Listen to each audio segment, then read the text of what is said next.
Today's show with Gary and myself, Ethan Smith, is going to be pretty simple. We're just going to talk about the 2023 season, folks, here on the Locked On Pirates podcast, brought to you by Game Time. You are Locked On Pirates, your daily Pittsburgh Pirates podcast. Part of the Locked On Podcast Network, your team every day.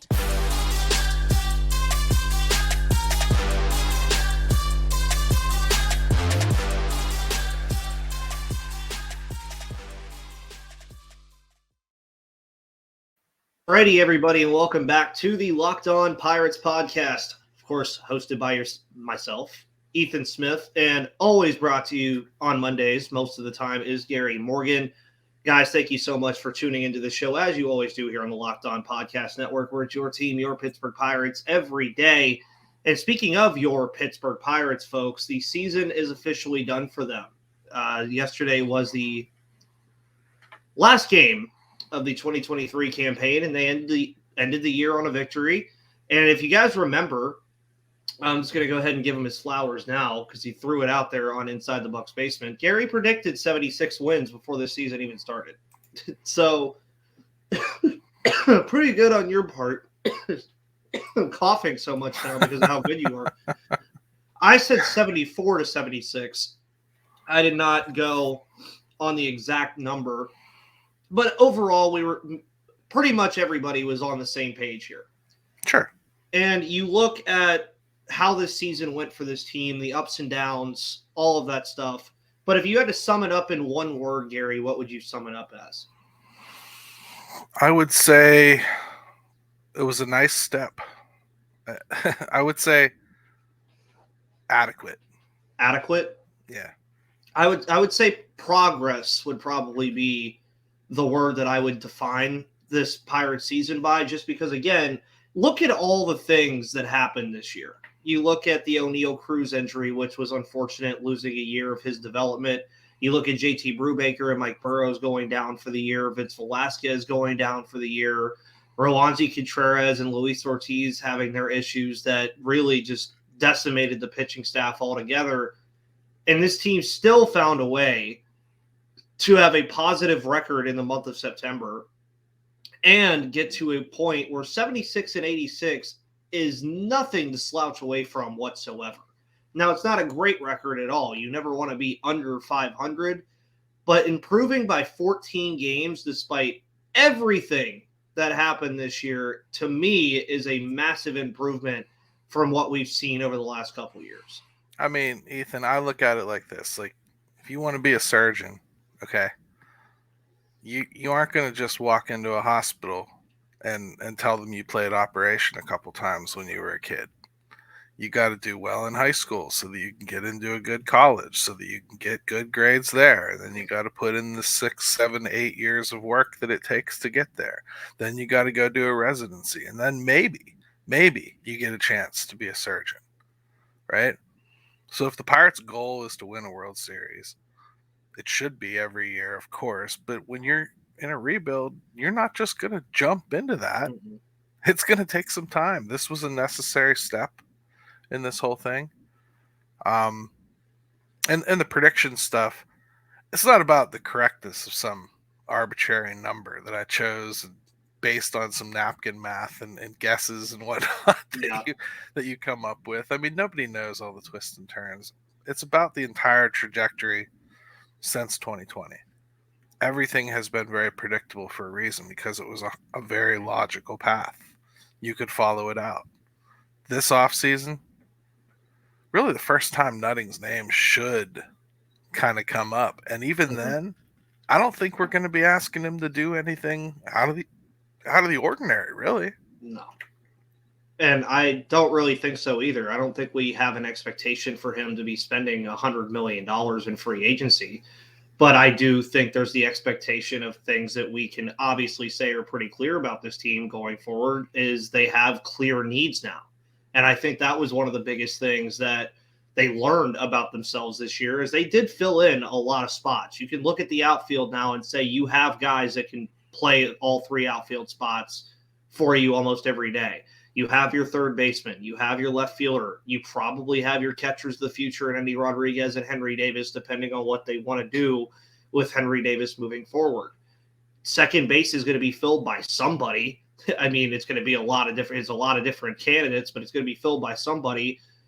You're really just looking at first base and 2 starting pitchers and maybe an extra left-handed bullpen arm. I think that's all you're really going to be asking out of Bob Nutting in the offseason spending-wise, and he's going to trust Ben Cherington to go out and find the guys that are going to be relatively affordable, but also relatively above what they would usually go get.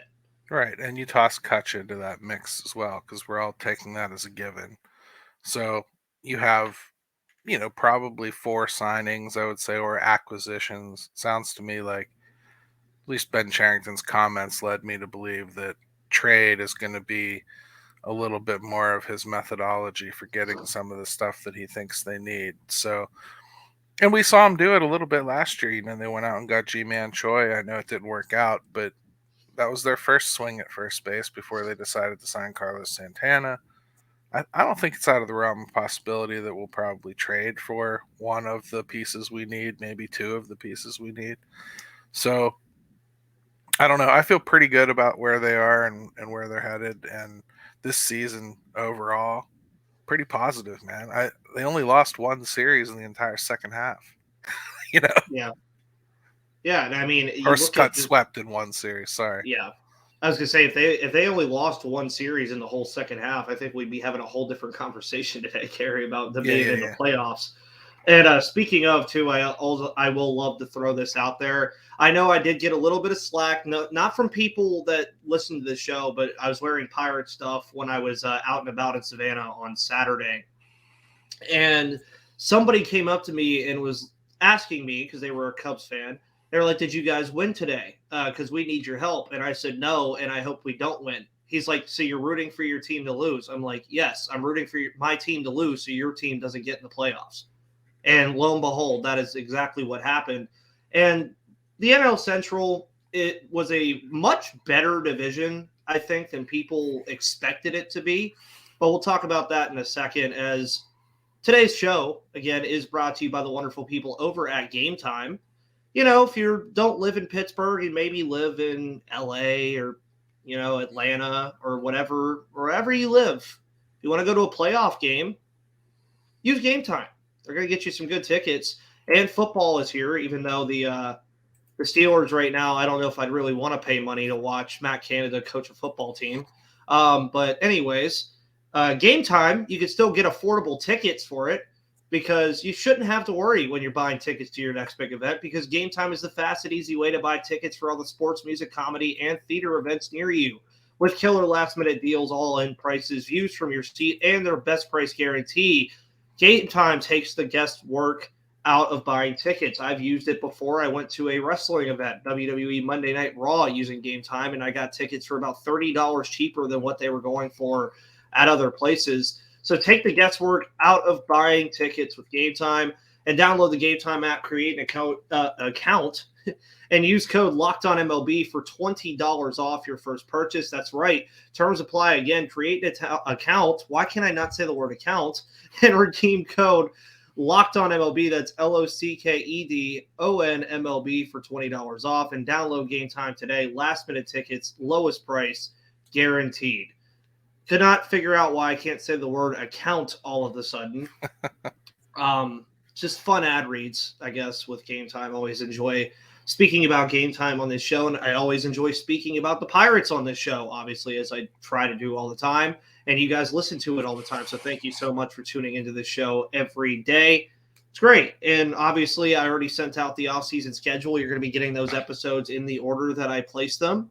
And today, again, we're talking about the season. And right before the break, I mentioned the division being a lot better than I think a lot of people expected. And yeah, I mean, the Cubs and the Reds missed the playoffs. Now, I think it hurts a little bit more for the Cubs not to make the playoffs, considering I believe they had like a 92% chance of doing so like 2 weeks ago, and just absolutely fell off a bridge at this point. And the Reds, I think, are a lot like the Pirates in a lot of ways. I mean, they didn't make the playoffs either, but they're still a very young team. that has clear needs that they're going to probably have to fix in free agency or trade. Of course, the lone team to make the playoffs out of the division is the Milwaukee Brewers. Cardinals had their worst record in God knows how long this season. So the Brewers were the lone team to make it. But you look at this division moving forward, and the Pirates obviously are going to have to beat these teams at some point to get to where they need to be or want to be. So, I mean, moving forward with this division, Gary, how do you feel about it? Like, what are our feelings on the NL Central? I mean, for one thing, the Cardinals certainly aren't going to just sit at the bottom of the division. No.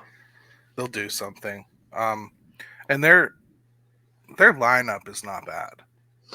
They really just need to correct a few mistakes. One of their biggest mistakes was Wilson Contreras. Yeah. I don't know how they get out of that. I don't know if they can get out of that.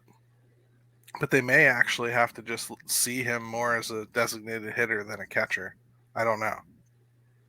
They're going to have to go out and buy some pitching, but they will. Oh, Blake Snell to them is basically a lock, I'd say. Oh, I think Blake Snell is going to be there the first day of free agency. It feels highly plausible, at least, doesn't it? Yeah. So I think, we'll see the Cardinals jump right back into it, and they'll get healthy too. They have a lot of guys that were hurt this year, and I think a lot of people have written off like somebody like Jordan Walker already. Like, Jordan Walker is going to get good. Okay. Yeah. Like, he's a kid. People don't realize how young that kid is. I mean, that's a child up here. Like, we talk about like rookies, but that's like a rookie. You know what I mean? Like, he's going to get good. I think the Cardinals are going to improve big time. The Brewers, I don't know. I really don't know what they're going to do with Burns.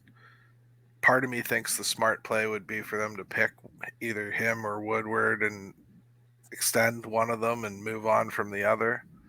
But I really don't know what they're going to do, because Christian Yelich is never going to be the Christian Yelich they signed again. Mm-hmm. He's good, but he's never going to be that again.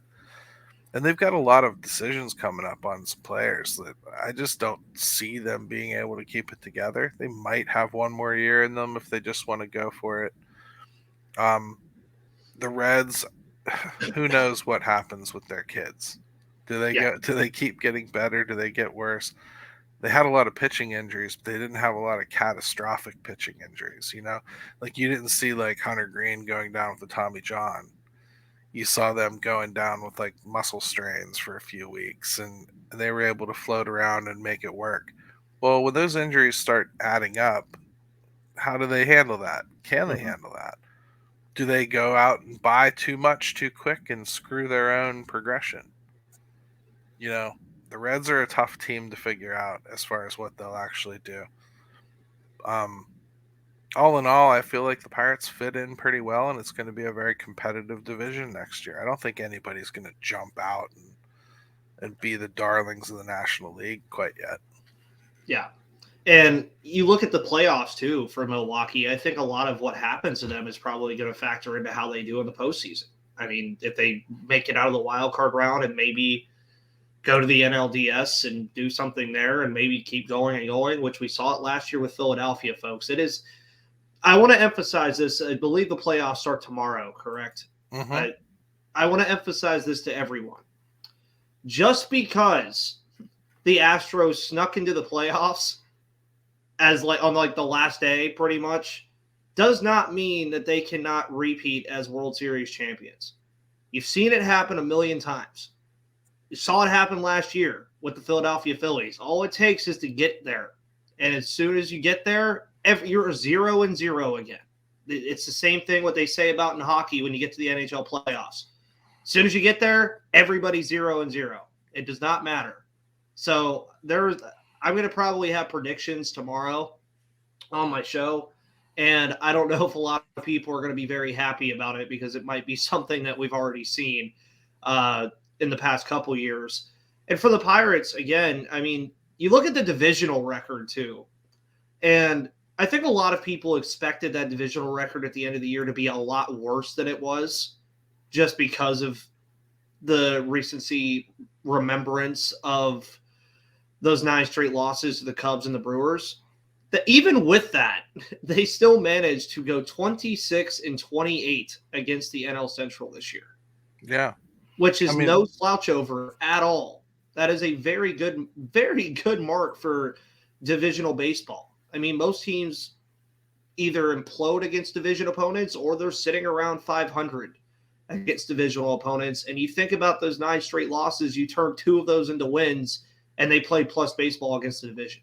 Yeah, and they beat up on the Cubs and the Reds to get it. And the Cardinals lost to everybody. And the Cubs and Brewers, they beat up on the Pirates, Reds, and Cardinals. I mean, like that's really how division play works, and the league has diminished what division play really is.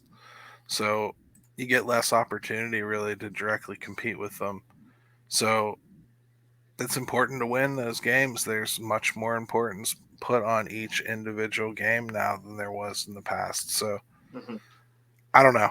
Again, we have to see what these teams do in the offseason before I start worrying about how we're going to compete with them. But it looks right now like internally, it looks like it's going to be a congested division, doesn't it? Yes, it really does. I mean, I could really see next year for the NL Central, and this again, as Gary mentioned, this is before anything happens. I could see the last place team in the NL Central having like 78 wins, or like 80 wins. It could very, very much happen. This division could be like the AL East next year in terms of record.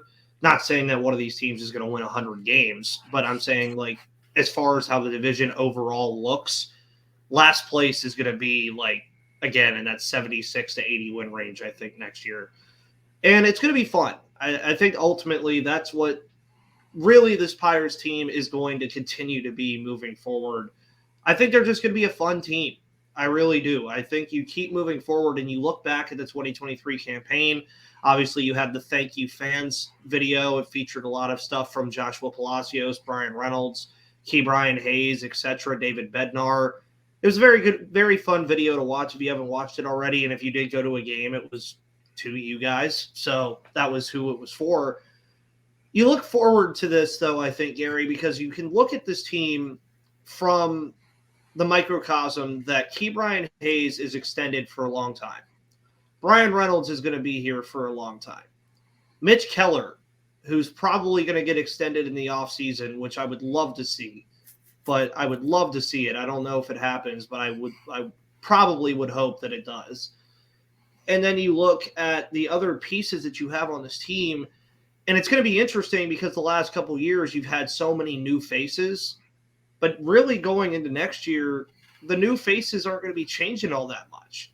You're going to have some new faces. You're always going to have new faces in the lineup after an offseason and with prospects and all that stuff. But the team that you watched finish this 2023 campaign, folks, I think is going to look a lot like the team you saw or you're going to see in 2024 on opening day with some additions where they need them. Yeah, I think last offseason they probably brought in a little bit more than we thought they would, you know, and I think that's probably a prudent way to look at this offseason. They'll probably bring in a little bit more than we think they will. I think they'll bring in at least more top-level competition, preferably with options that can go back to the minor leagues. They might do that via trade. You might find them not being nearly as satisfied with some players that we already are. Like, I'm pretty comfortable that Connor Joe is a worthwhile piece for this team, like to be on the bench. I think he fills a lot of roles and does well. And he's got arbitration coming up. The Pirates could very well go, okay, well, we think we can upgrade there, and Connor Joe has an option. We can start him in AAA and keep him in reserve. You might see them make decisions like that. I would encourage decisions like that. I just am not going to sit here and actively expect them. No. And I think actively expecting them would be kind of just too much on your plate to think about. And also, you look at this team, too, and we spoke about it on the show already a lot. Before they add anything this offseason, folks, just look around at the team and look at the guys that you either like or you might not like or whatever. There are a lot of decisions this team is going to have to make in spring training in a couple months, like 5 months. Yeah, it's a long time, folks. I already miss baseball. I know we still have the playoffs, but still, I already miss Pirates baseball. But you look at the decisions that this team is going to have to make, and I kind of led one earlier about second base. There's 6 different guys you can make a case for to play second base next year. And unfortunately, it's fortunately and unfortunately in what I'm about to say. Fortunately, you were able to start these guys at shortstop this year too, because unfortunately, O'Neal Cruz was hurt. Now, fortunately, O'Neal Cruz is coming back next season, but unfortunately, that means you can't play these guys other places except maybe G1 Bay and Jared Triolo. Well, then back to fortunately, most of them all are on rookie deals, and they all have options, and they can all go and play in the minor leagues and work their way back up here. And I think a long time ago, Ethan, I think I said, don't buy jerseys for rookies and whatnot, because I think it's going to take a while to really understand what all these guys are going to be. There's a lot of pieces here. A lot of guys have some interesting skill sets. A lot of guys can do things that other guys can't do. Juwan Bay is faster than everybody else. Does that mean he has to make the team? Not necessarily. Connor Joe's versatile and professional. Does that mean that he has to make the team? Not really. Nope. Josh Palacios is exciting and, has a flair for the dramatic and has team leader qualities. Does that mean he has to be on the bench? Nope. Henry Davis, number 1 overall pick, kind of doesn't have a position. It sounds to me like they're going to pay some lip service to him playing catcher, which isn't going to work out well. And they're going to end up sticking him back in right field where he probably isn't going to play too well unless they train him there, right? Yeah. So does Henry Davis for sure make the team? Nope. Should he? Yeah, but is it for sure? Nope, it shouldn't be. It shouldn't be for sure.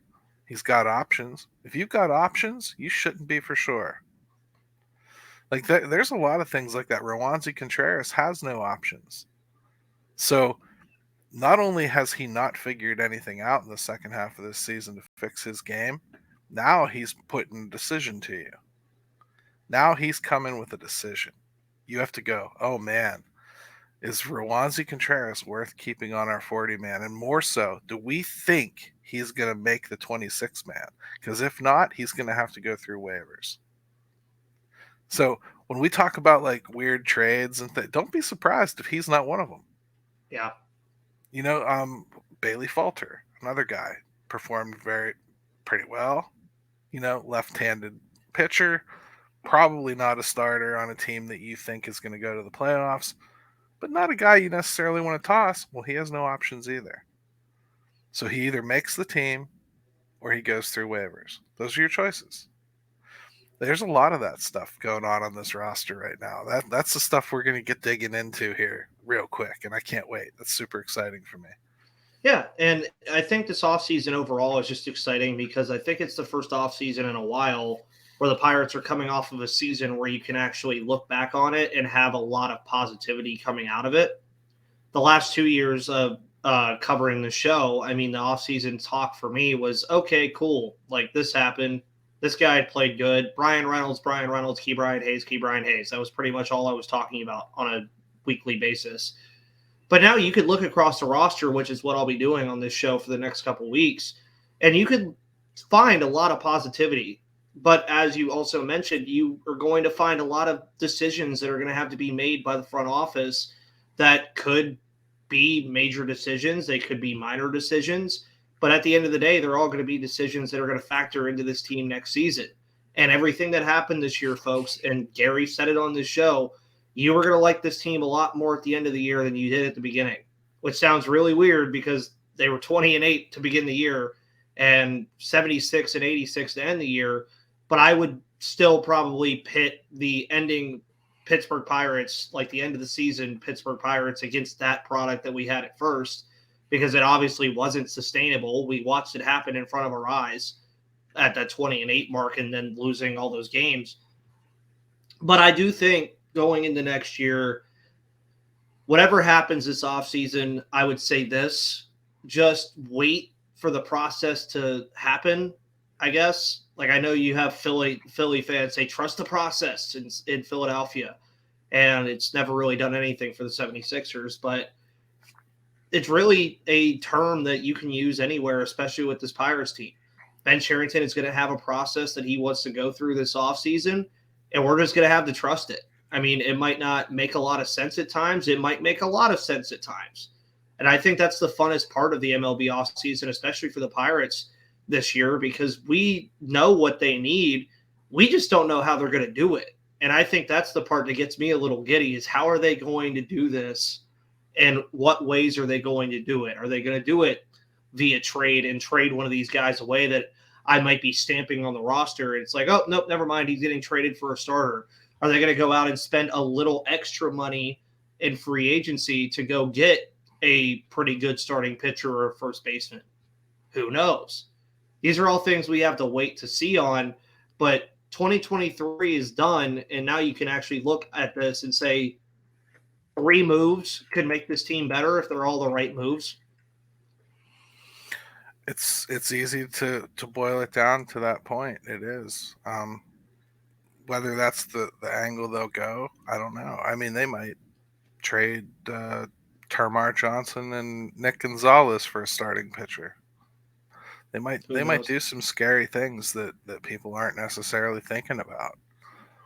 And I think the other thing we have to kind of just get our arms around is, while the coaching staff seems to be like returning as a whole, it does put 100% of the burden of success back on them.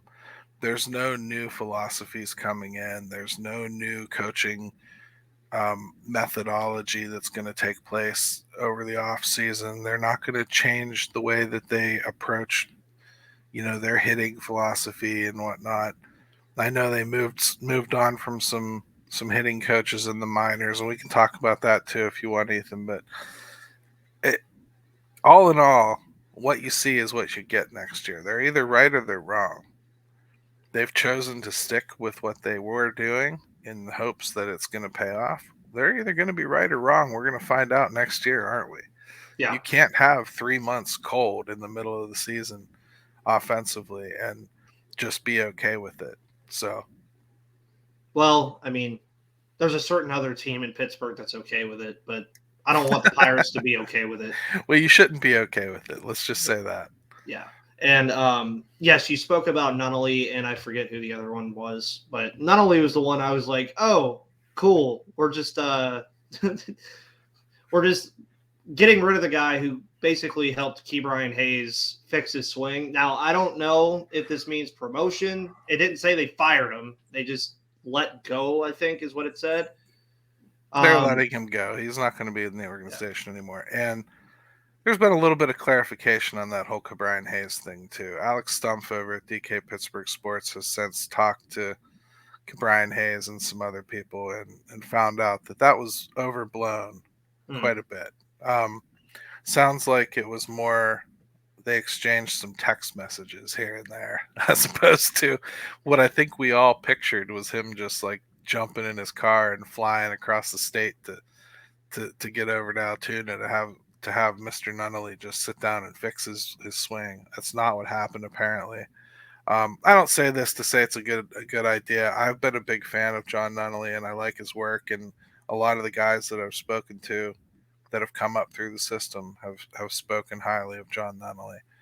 That said, Ethan, how many times have I said there's something wrong with the transition from minor leagues to the major leagues, for a lot of these players? So maybe this is the beginning of some of those adjustments that they feel they need to make to get to the point where the minor leagues to the majors is not the insurmountable hurdle that it has looked like. Yeah, and we've seen it, and a lot of that blame has been placed on why is his name just like blanking on me now? Andy Haynes. There it is. I desperately, for some reason, wanted to say Matt Canada, but they might as well be the same person to me sometimes. But Andy Haynes, yeah, I mean, a lot of that blame would be placed on him rather than on John Nunnally. But now it's different. Like you said, it's going to all be placed on them. And I think that's a good stopping point. I think 2023 is done.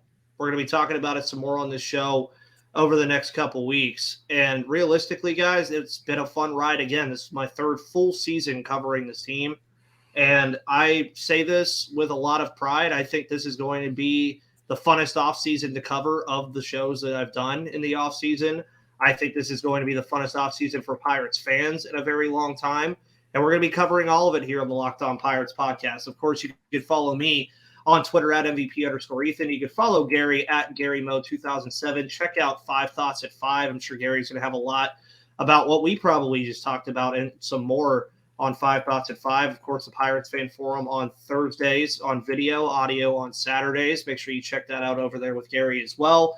But most importantly, guys, have a wonderful rest of your Monday. Thank you so much for tuning in. My name's Ethan. That's Gary. We'll see you on the flip side.